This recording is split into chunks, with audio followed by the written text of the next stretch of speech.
ಯಾರು ಹೆತ್ತರಯ್ಯ ಇಂಥ ಕಂದನನ್ನು, ಅಂತ ಲೋಕ ಮೆಚ್ಚಬೇಕು ನಿನ್ನನ್ನು.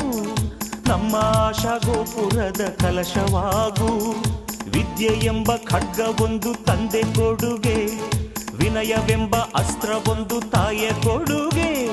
ದ್ರೋಹಿ ಎಂಬ ಪಟ್ಟದಿಂದ ದೂರವಾಗು, ಕೋಪವೇ ಹಿಂಸೆಗೆ ಕಾರಣ, ಸಹನೆಯೇ ಬಾಳಿಗೆ ಭೂಷಣ. ಆವೇಶವನ್ನು ಜಯಿಸು, ಓಂ ಸಹನಾ ಭವತು ಜಪಿಸು. ಓ